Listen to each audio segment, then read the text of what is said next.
warahmatullahi wabarakatuh. Waalaikumsalam warahmatullahi wabarakatuh. Apa kabar hari ini? Alhamdulillah, tetap semangat. Allahu Akbar. Nah, hari ini udah sarapan? Dah. Sarapan. Kabarnya baik? Baik. Baik. Nah, hari ini kita akan membuat keyakinan kelas. Tahu keyakinan kelas? Pernah dengar keyakinan kelas? Keyakinan kelas itu hampir sama dengan peraturan tata tertib. Tahu? Pernah lihat peraturan tulisan tata tertib itu pernah? Nah, hampir mirip seperti itu. Nah, kenapa keyakinan kelas? Karena kalau keyakinan kelas itu kalian meyakini nilai-nilai apa yang kalian buat dan kalian akan bertanggung jawab terhadap nilai yang kalian buat tersebut. Nah, kita membuat keyakinan kelas itu dalam bentuk kesepakatan kelas. Pernah buat kesepakatan kelas? Pernah kita membuat kesepakatan kelas? Pernah? Nah, hampir sama dengan dalam bentuk kesepakatan kelas. Kesepakatan kelas itu kan kita bersepakat antara teman, ya kan? Kesepakatan kelas antara teman, terus antara guru, nilai-nilai apa yang kalian sepakati. Nanti ibu kasih kertas, kalian buat di kertas tempel ke depan. Nah, kesepakatan keyakinan kelas yang kita buat itu dalam bentuk dalam bentuk kalimat positif. Contoh nih kalimat positifnya. Misalkan kalian buat nanti, jangan buang sampah sembarangan. Gak boleh pakai kata jangan. Jadi apa juga? Gak boleh, kan tidak boleh ada kalimat negatifnya, harus kalimat positif. Tidak boleh buang sampah sembarangan. Gak ada kata tidak, tapi jagalah kebersihan. Sama tidak artinya? Sama kan? Artinya sama.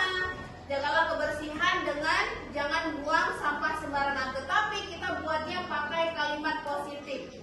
Jangan ada kata dilarang. Nah, contoh misalkan lagi dilarang mencontek. Gak boleh kata ada dilarang.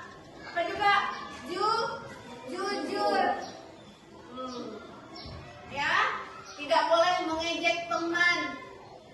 Gak boleh ada kata tidak boleh. Harus ada kata positifnya, yaitu menghargai. Nah, nanti ibu bagikan kertas ini satu-satu. Kalian tulis, bawa ke depan, tempel di bawah keyakinan kelas itu. Nah, nanti kita pilih. Kan ini banyak nih, 15. Nah, keyakinannya kita pilih mana yang kita sepakati. Terus, kalau misalkan ada yang sama, kita pilih nanti. Jangan sama-sama katanya. Ya, ini ibu bagikan dulu kertasnya. Satu persatu.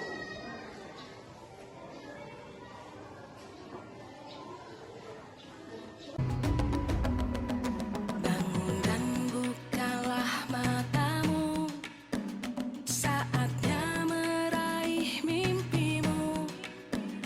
Arahkan pandangan ke depan, Tuhan kan menuntunmu. Sadari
Assalamualaikum warahmatullahi wabarakatuh. Perkenalkan, nama saya Akila Hanifsa, kelas 6. Bagaimana perasaan Akila saat membuat keyakinan kelas? Senang, Menurut Akila, penting tidak membuat keyakinan kelas. penting, Kenapa? karena bisa menumbuhkan rasa tanggung jawab. Assalamualaikum warahmatullahi wabarakatuh. Perkenalkan, nama saya Restu Salsabila, kelas 6. Bagaimana perasaan Restu saat membuat keyakinan kelas? Bersemangat. Menurut Restu, keyakinan kelas itu penting tidak untuk dibuat? Sangat penting. Kenapa? Karena membuat suasana kelas menjadi aman dan nyaman.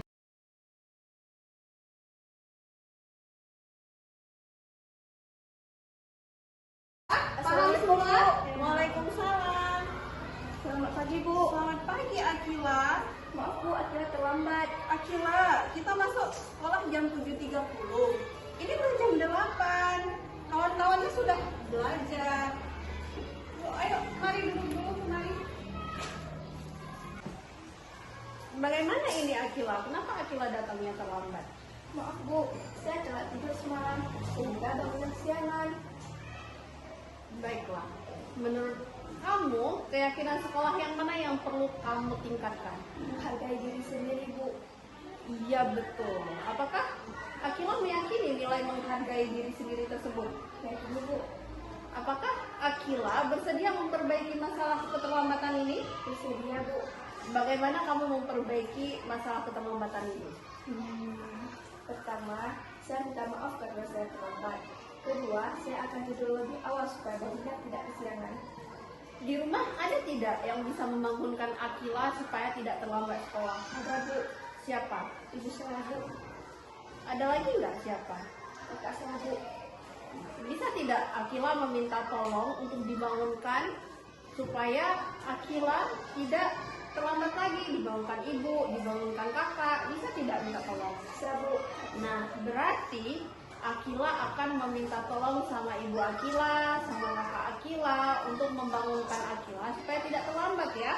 Bu. Nah, terima kasih atas kerjasamanya. Sekarang bahas kembali Akila belajar seperti biasa. Baik, Bu. Terima kasih. Permisi, Bu. Assalamualaikum warahmatullahi wabarakatuh. Perkenalkan, saya Akila dari kelas 6 SDN Bangjerat. Saya hari ini terlambat sekolah. Saya senang sekali karena Ibu Ayu tidak menghukum saya, hanya menasihati supaya disiplin dan memberikan solusi supaya saya tidak terlambat lagi untuk sekolah. Terima kasih, Bu Ayu. Assalamualaikum. Selamat pagi Mola. Ayo silakan duduk. Mola tahu kenapa dipanggil Bu Ayu kemari? Tidak tahu, Bu. Nah Mola, tadi Ibu melihat Mola lesu sekali saat jam pembelajaran. Bahkan tugas yang Ibu berikan tidak selesai Mola kerjakan. Mola ada masalah? Ya, Bu, maaf saya lagi tidak bersemangat karena saya lagi sedih dan kesal sehingga tugas yang diberikan tidak fokus malah kerjakan. Mola, semua orang itu pernah melakukan kesalahan, termasuk Ibu. Nah, Ibu manggil Mola kemari itu bukan menyalahkan Mola, tetapi ingin mencari solusi terhadap permasalahan yang Mola alami. Kira-kira mengapa Mola tidak bersemangat sampai-sampai tugas yang Ibu berikan tidak selesai Mola kerjakan? Semua tindakan yang Mola lakukan itu pasti ada alasannya. Mula lagi kesal, Bu, sampai Bu mulai di rumah. Mulai minta diisi pakai internet karena pakai internet saya habis. Tapi katanya takut saya terlalu lalai bermain HP, tidak fokus untuk sekolah. Tidak semangat ya jadi sekolahnya ya. Terus kalau Mola lagi kesal, kenapa Mola masih tetap sekolah hari ini? Malah takut buat alfa, Bu, di absen. Berarti Mola masih punya sikap tanggung jawab, itu bagus ya. Terus kalau Mola kesal, Mola tidak bersemangat dalam pembelajaran, paket internet akan diisikan tidak sama orang tuanya? Tidak, Bu, malah saya yang rugi bermalas-malasan di kelas. Pelajaran jadi tinggal dan nilai saya jadi turun, Bu. Kamu masih ingat tidak keyakinan kelas kita apa? Masih, Bu. Kalau masih ingat, kira-kira keyakinan kelas apa yang Mola langgar pada hari ini? Kesepakatan antusias dalam mengikuti pelajaran hari ini. Nah, ternyata Mola tahu. Lalu, apakah kamu punya solusi terhadap permasalahan ini? Ya, Bu, pertama saya minta maaf karena tidak menyelesaikan tugas yang Bu berikan. Dan kedua, saya akan antusias dalam mengikuti pelajaran hari ini. Dan ketiga, saya akan minta maaf kepada orang tua saya di rumah. Dan saya akan menabung uang secukupnya untuk membeli pakai internet. Dan saya berjanji akan menggunakan HP seperlunya saja. Nah, Ibu apresiasi atas kesadaran kamu. Tetap jadi anak yang baik ya. Sekarang boleh kembali istirahat. Terima kasih Bu, permisi. Assalamualaikum warahmatullahi wabarakatuh. Perkenalkan, saya Natasyatul Maula, siswa kelas 6 SD Blangjarat. Setelah melaksanakan kegiatan segitiga restitusi, saya merasa lega dan senang karena Bu Ayu membantu saya memecahkan masalah, sehingga membuat saya menyadari kesalahan saya dan apa yang harus saya perbaiki. Saya juga diberi penguatan untuk menjadi pribadi yang lebih baik ke depannya.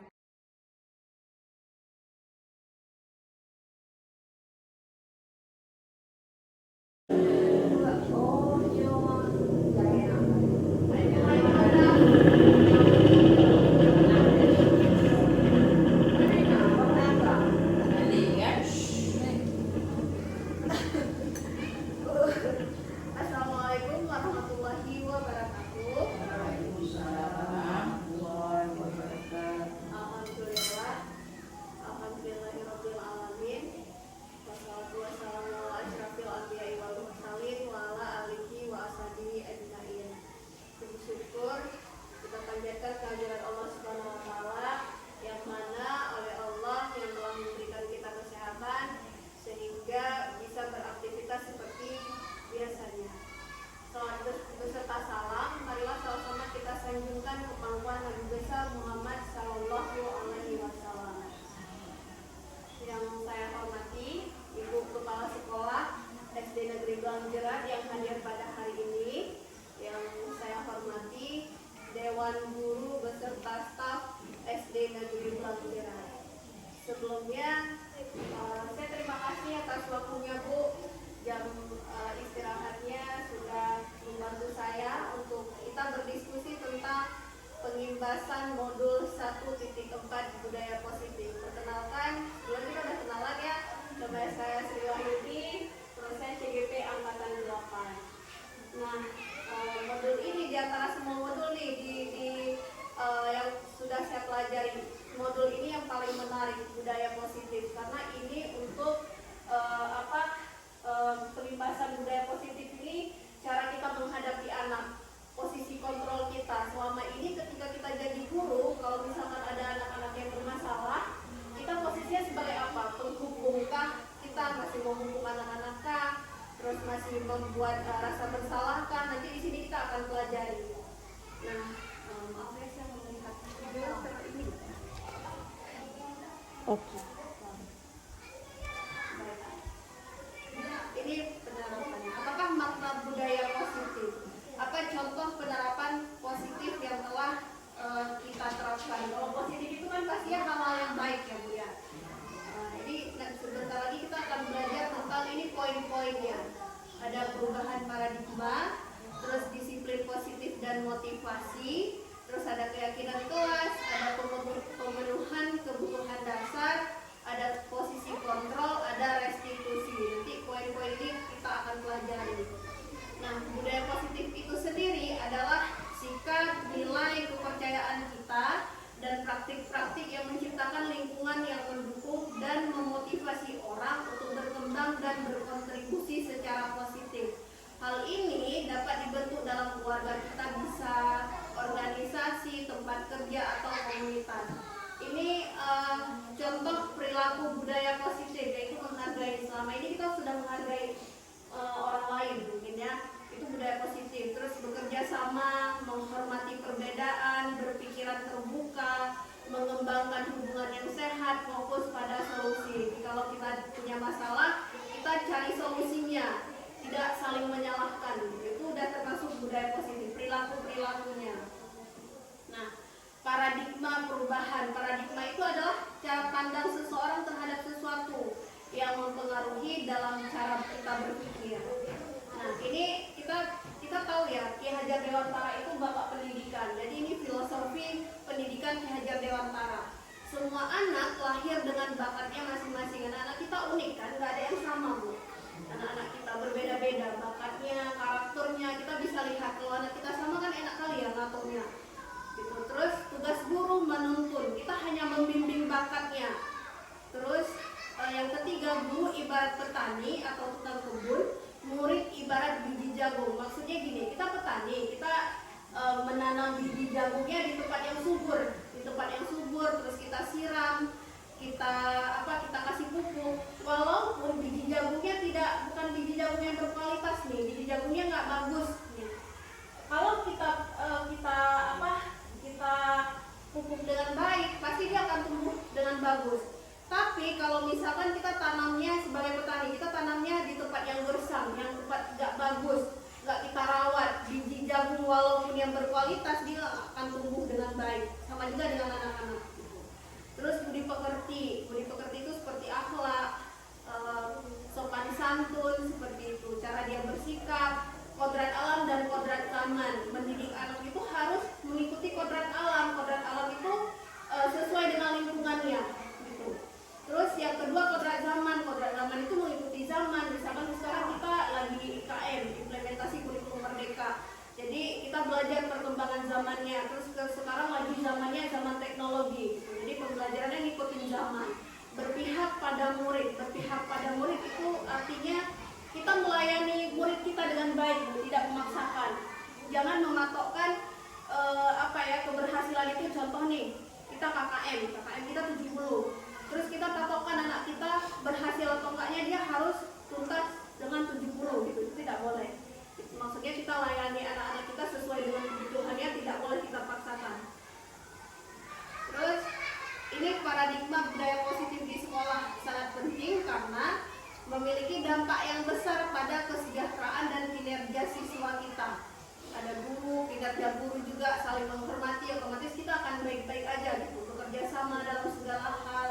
Budaya positif dapat memberikan rasa aman dan nyaman bagi siswa kita, membantu mereka merasa dihargai, diterima, dan terlibat dalam lingkungan belajar positif. Gitu. Ini dapat membantu siswa kita merasa lebih bahagia dan lebih termotivasi, karena tidak terintimidasi. Kayak sekolah-sekolah kita lihat ada bullying, saling bullying kekerasan gitu. Kalau budaya positif itu hal-hal yang positif saja. Nah, ini kita akan bermain peran sebentar ya. Coba kita ada si A, ada si B.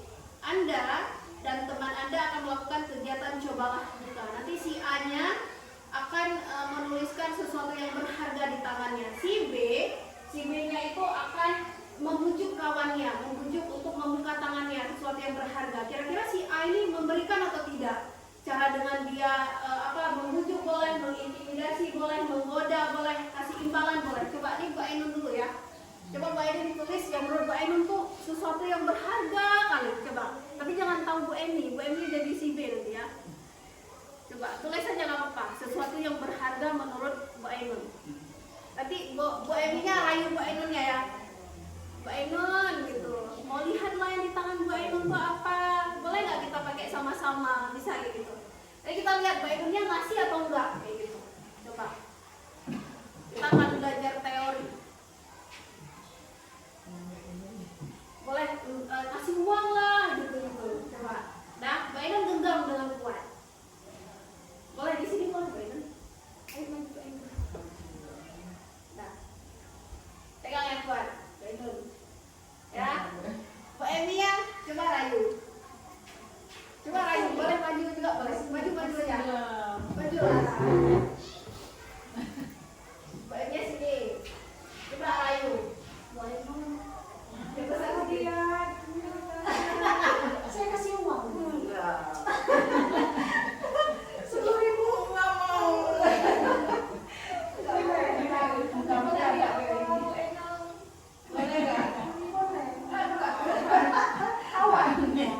Boleh enggak? Boleh. Nanti dikasih sama Ade. Oh, enggak boleh. Nanti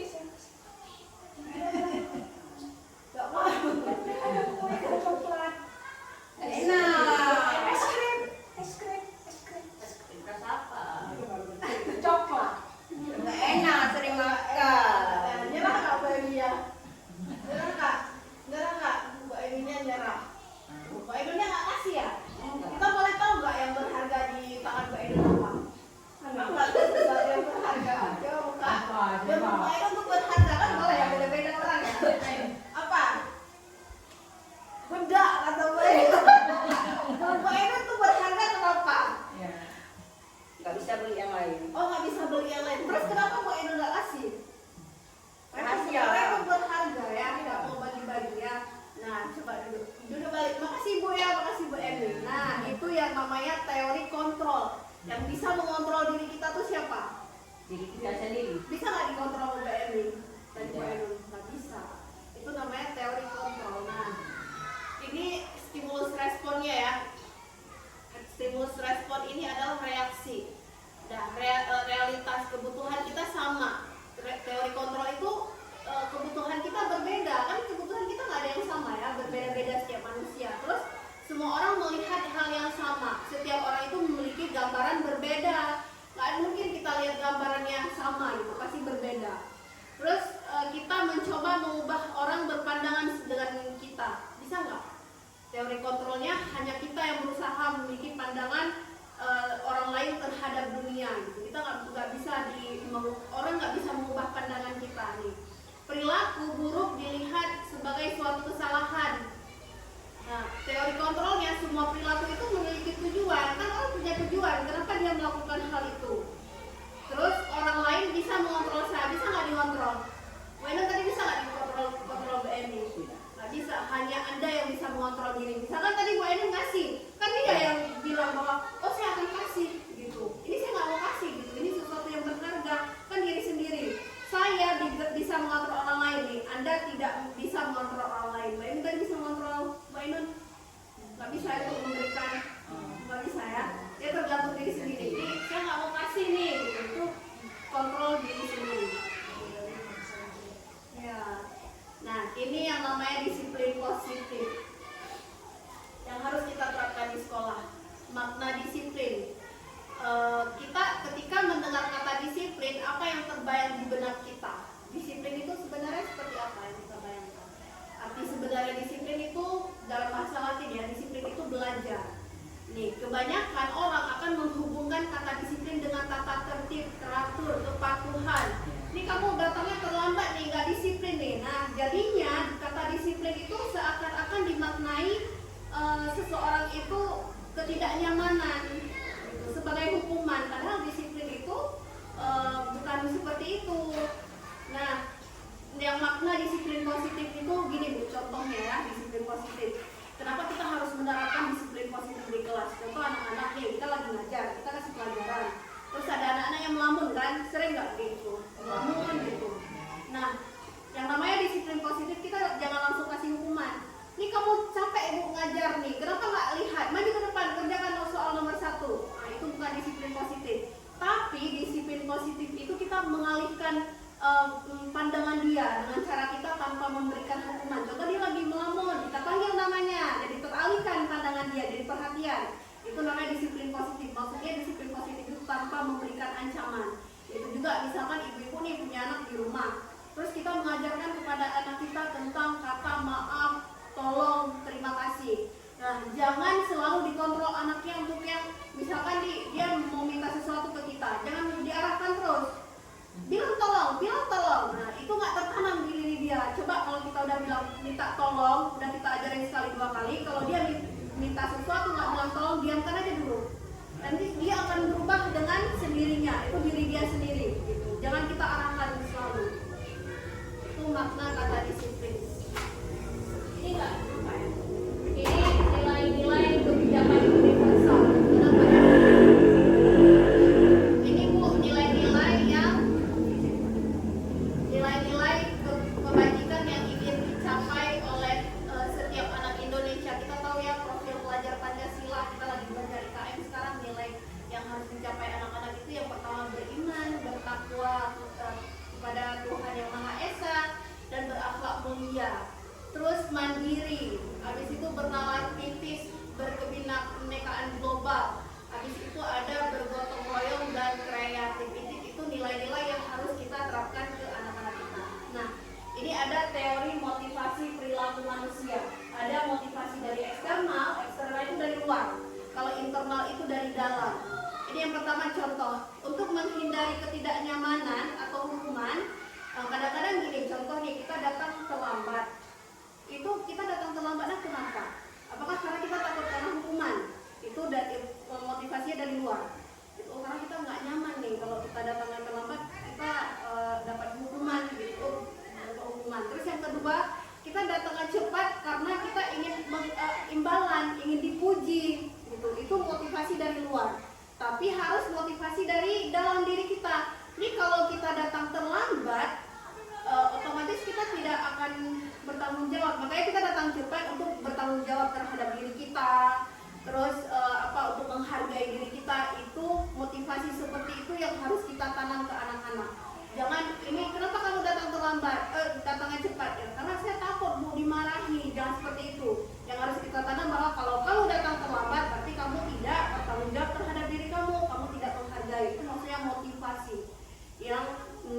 mengatasi tujuan disiplin positif.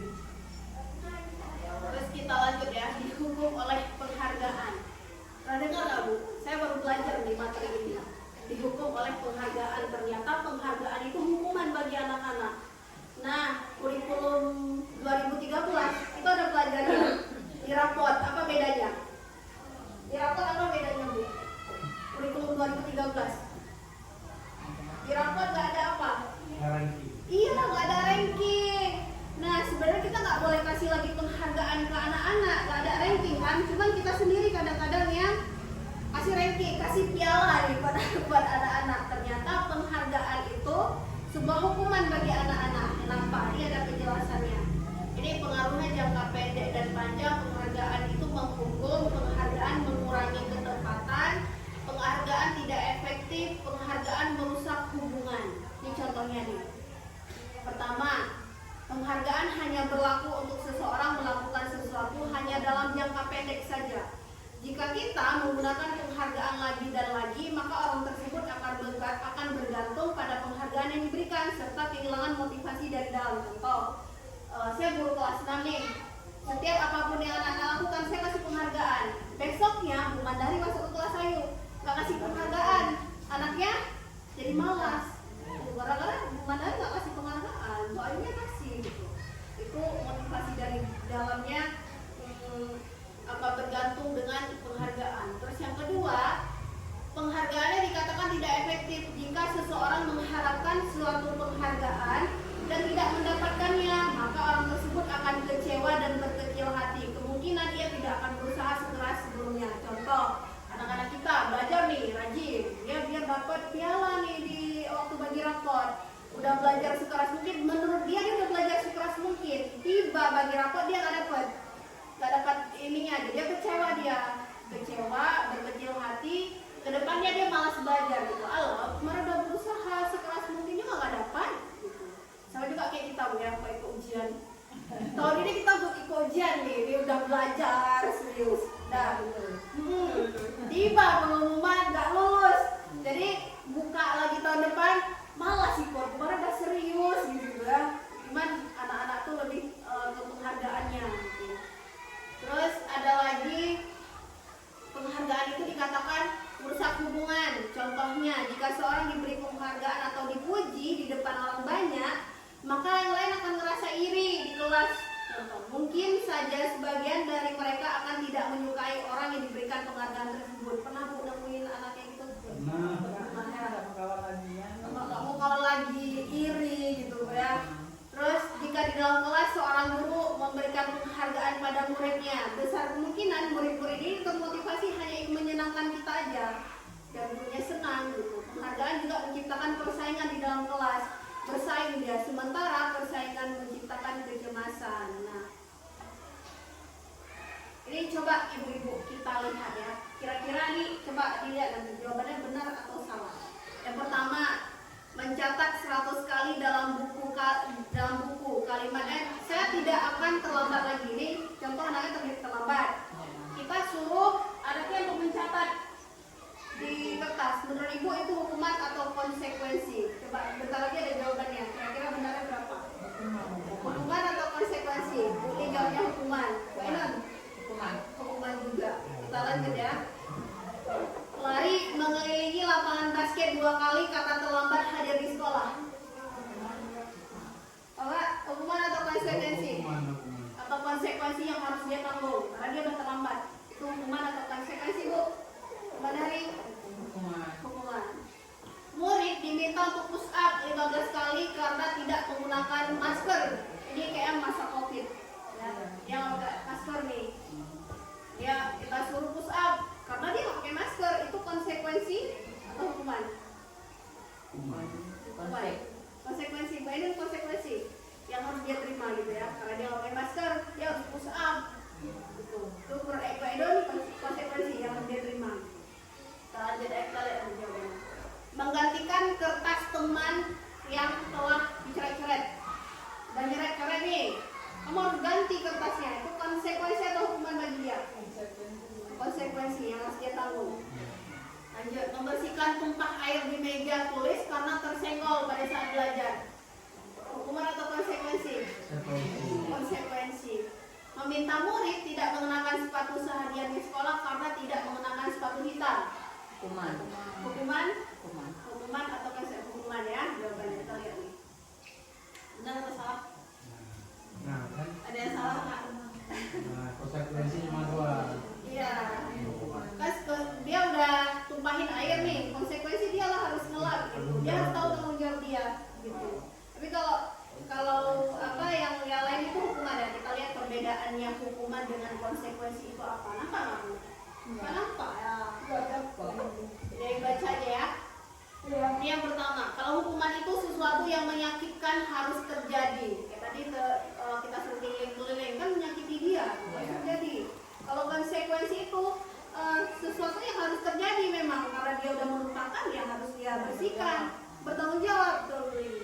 Terus membuat anak sakit fisik maupun hatinya untuk jangka waktu yang lama. Kalau hukuman ya, dia sakit fisiknya. Kenapa? Contoh nih Bu, pernah lihat Pak, ibu-ibu sering ini ya, kayak di apa sih media sosial. Contohnya yang sekarang lagi viral tuh apa sih, TikTok. Lu pernah lihat gak berseliweran, pernah lihat satu video anak-anaknya udah berhasil nih, terus dia buat kata-katanya seperti ini nih buat guru saya yang dulu pernah mengatakan saya nggak akan sukses. Iya, ini sekarang lihat saya sukses katanya. Itu dampaknya, padahal kita ngatain dia waktu apa? Waktu SD. Waktu dia sukses dia masih ingat tuh kata-katanya. Makanya kita jangan untuk anak-anak jangan berlebihan gitu, karena dia akan ingat ke depannya nih. Ini dulu saya nih dulu yang bilang saya nggak akan sukses nih, saya bodoh orangnya nih. Dia ingat sampai kapan-kapan. Itu hukuman jangka panjang. Kalau konsekuensi itu jangka pendek. Kenapa dia bisa bertanggung jawab untuk kita menyuruh ini. Terus bisa jadi hukuman itu anak-anak akan membenci kedisiplinan gitu, karena kan disuruh menyakiti diri dia, jadi dia benci gitu. Terus kalau yang konsekuensi dia menghargai disiplin. Oh ini saya udah tumpahkan nih, harus saya disiplin, harus saya kita lanjut. Ini posisi kontrol ya Bu ya. Selama ini ternyata ada posisi kontrol Bu. Kita marah sama anak-anak itu, posisi kita sebagai penghukum kah atau sebagai penghukum? Ada yang namanya pembuat rasa bersalah, biar jelas ya. Pembuat rasa bersalah ya. Selama ini kita kalau marah sama anak-anak itu posisi kita sebagai apa?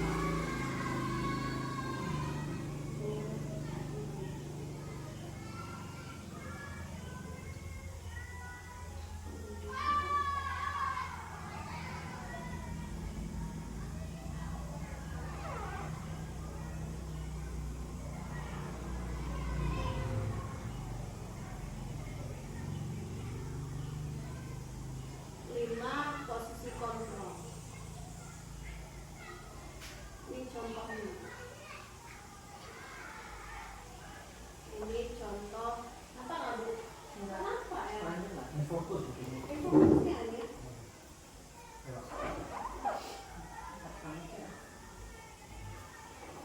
Nah, seorang penghukum bisa, ini posisi kita ya, ada 5. Selama ini kita kalau anak-anak bermasalah, posisi kita sebagai apa?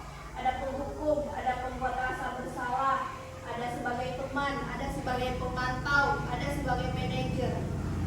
Nah, seorang penghukum bisa menggunakan hukuman fisik maupun verbal.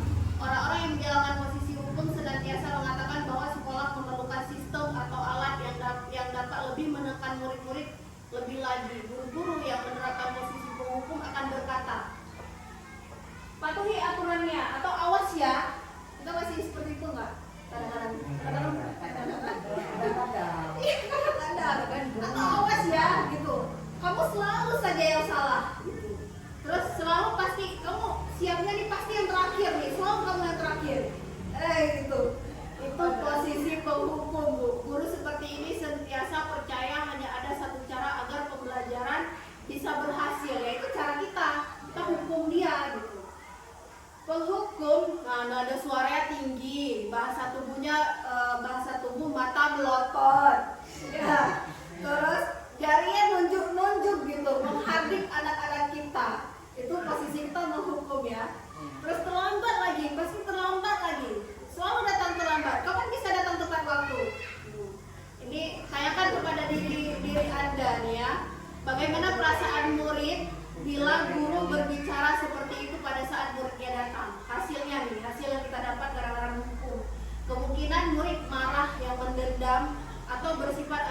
Bisa jadi sesudah kembali duduk, murid tersebut akan mencoret-coret bukunya atau meja tulisnya. Lebih buruk lagi, sepulang sekolah murid melihat motor atau mobil bapak ibu guru akan menggores kendaraannya karena kesel ya digituin.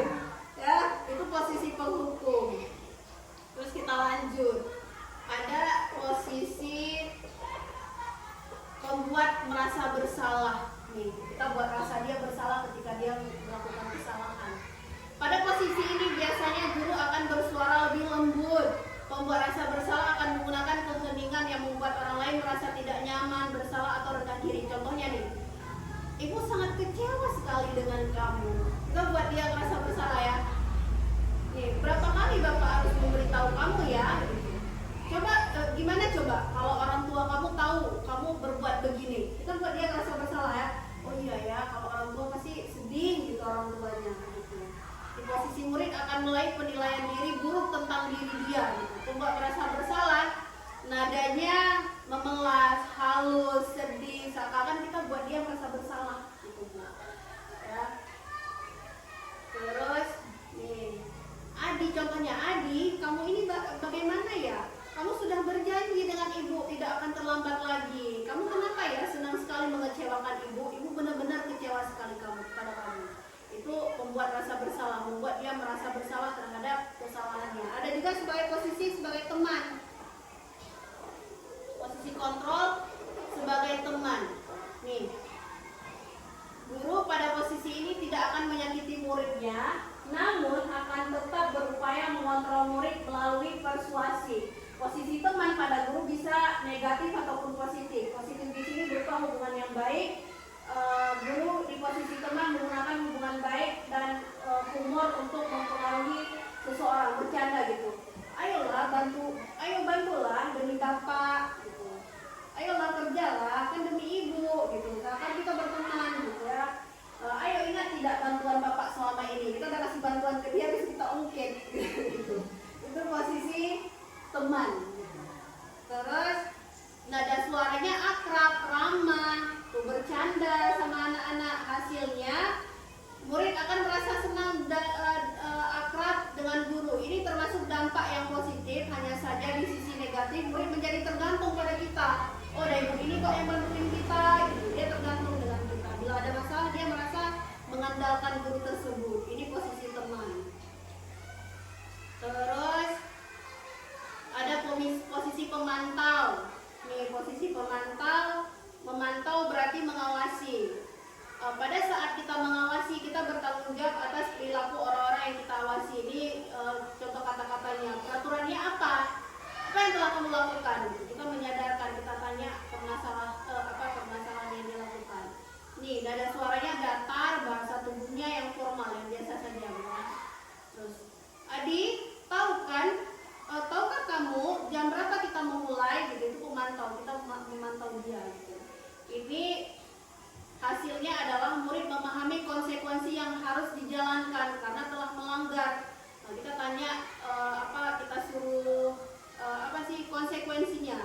Kita tanya konsekuensi dia di manajer. Posisi yang paling bagus di antara semuanya. Jadi kalau misalkan kita ada di antara posisi 5, setidaknya ya minimal kita posisinya antara teman atau pemantau gitu. Jangan sampai jadi penghukum, jangan sampai jadi pembuat rasa bersalah. Pembuat rasa bersalah tadi. Pemantau dengan apa? Ini kalau posisi yang manajer. Posisi manajer itu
posisinya udah sampai mana? Udah sampai manajer kah? Bisa mengendalikan diri sendiri? Terus kalau di posisi di sekolah, kira-kira ketika anak-anak bermasalah, posisi ibu udah di sampai mana? Sampai mana kira-kira udah ini? Udah bisa jadi manajer yang baik?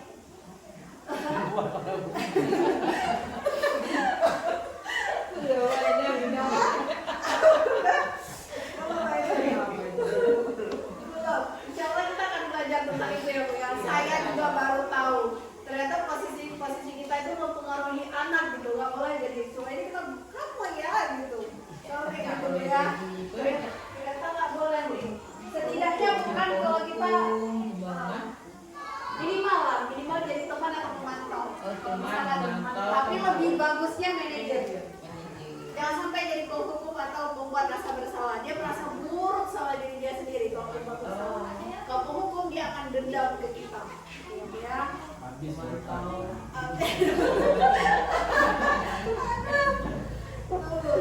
Nah, ini kita lihat 5 kebutuhan dasar hidup manusia. Hidup kita tuh, kebutuhan kita yang pertama, kebutuhan kita bertahan hidup ya Bu ya. Dengan apa kita bertahan hidup? Makan, kita punya rumah.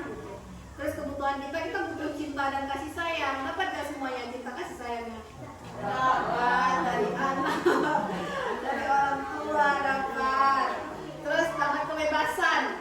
Biasa anak kecil kan suka dikekang dia ya. Main aja dia butuh kebebasan gitu.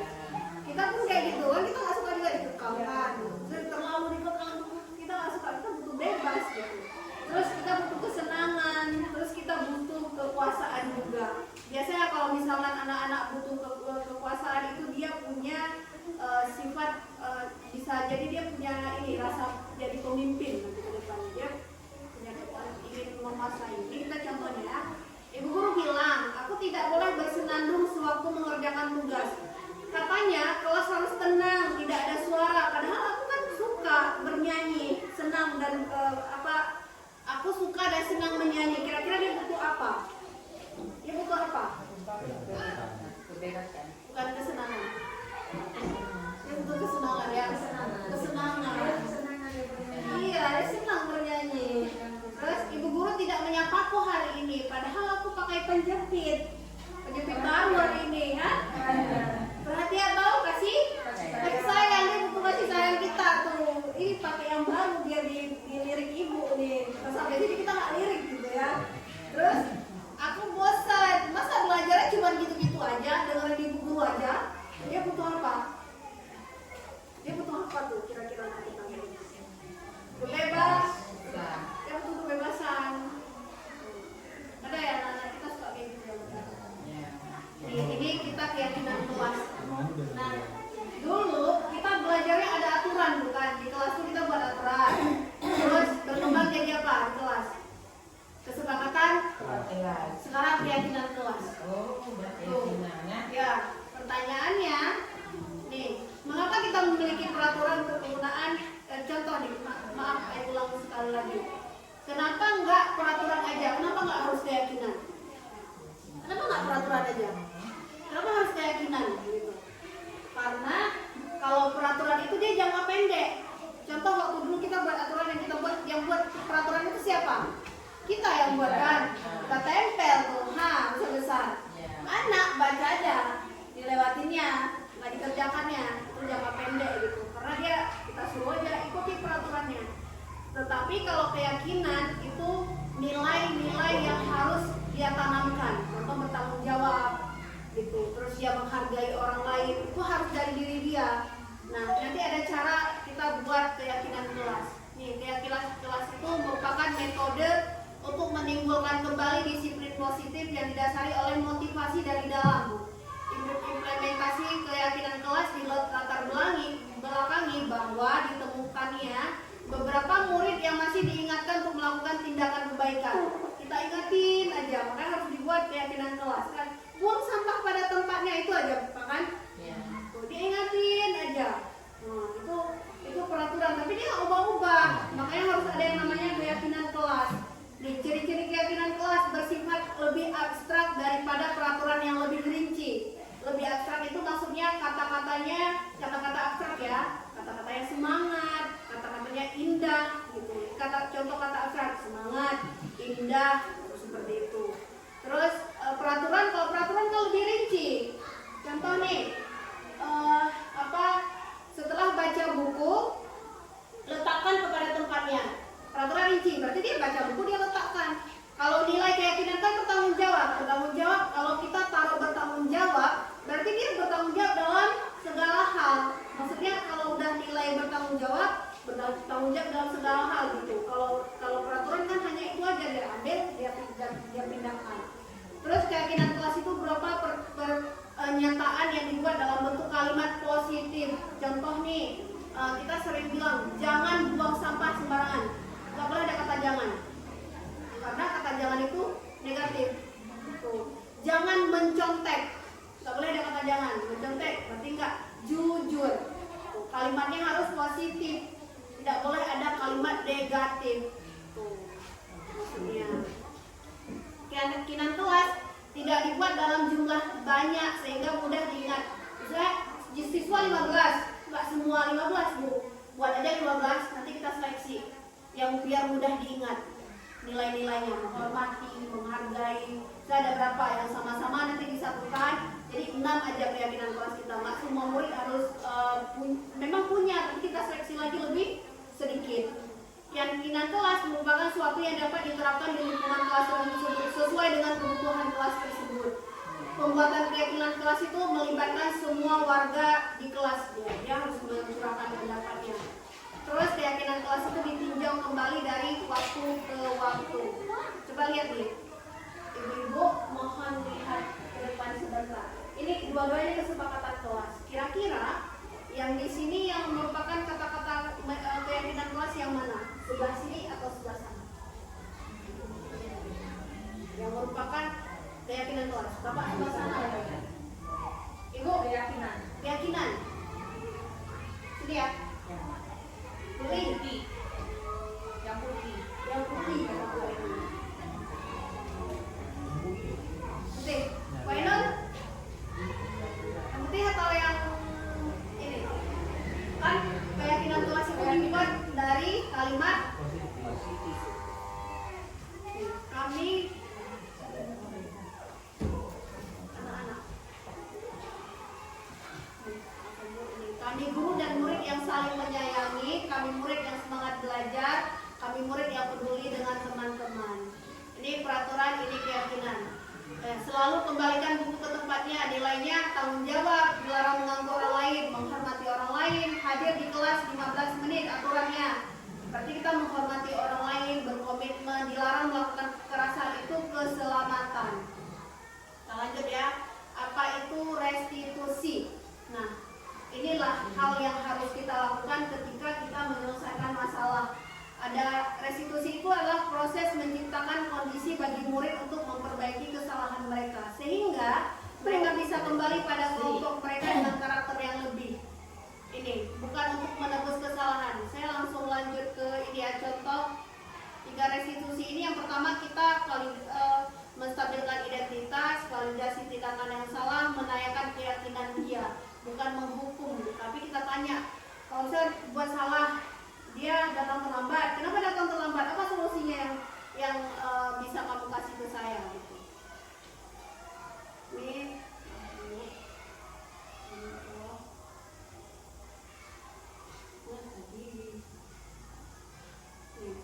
ini skenario kalau anak-anak kita buat salah ya. Di bawah nanti ada tulisannya. Yang pertama. Suara Amira.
Ini bisa ibu lakukan di kelas.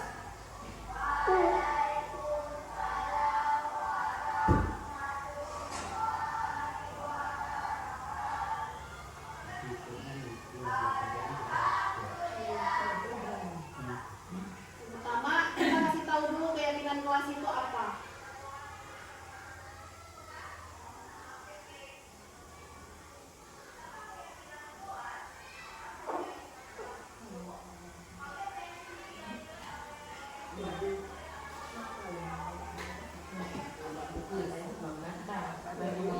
Ya, keyakinan sekarang Bu. Kan keyakinan kelahiran Bu, tinggal itu ijaknya anak. Iya. Ya bisa dengan tanggung jawab, jujur itu boleh. Menghormati.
Bisa bagikan kertas dulu ke anak-anak, nanti dia tulis.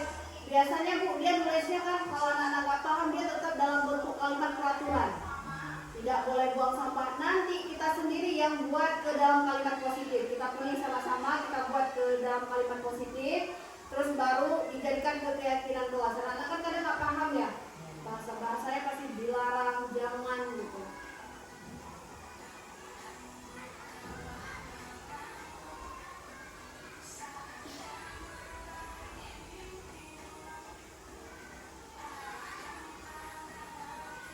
Ini nempel ke depan dulu. Ini habis ini udah habis. Nempel.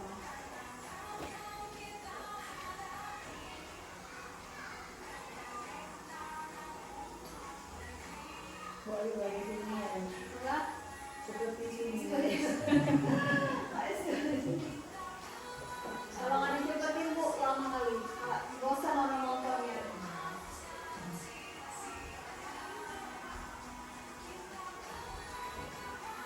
Nah ini kita suruh baca dulu keyakinan yang udah dibuat sama semua murid.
susah dan jangan maksudnya gini, jangan bodoh.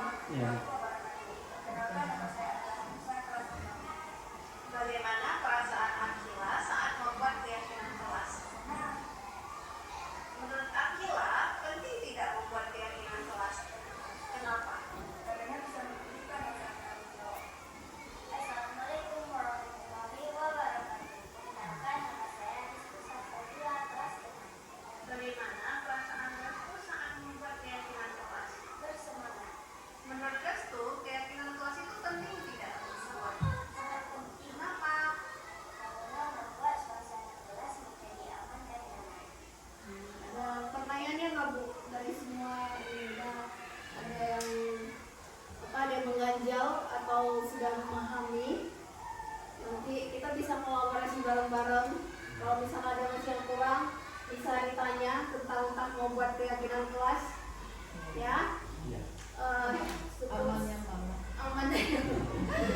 Tanya kembali nanti ya mama. Iya, boleh tanya kembali boleh. Berarti modulnya, ya. Iya, Bagus tahu. modulnya. Kami belum Ya, tahu. modul yang paling Ayu tertarik modul ini karena ini pembahasannya untuk sekolah kita, ya, untuk anak-anak kita. Selama ini kita sadar kita ada di posisi mana, cara permasalahan dengan anak-anak. Dah cukup sekian, terima kasih buat ibu-ibu atas waktunya. Kita hari ini diskusi sama-sama.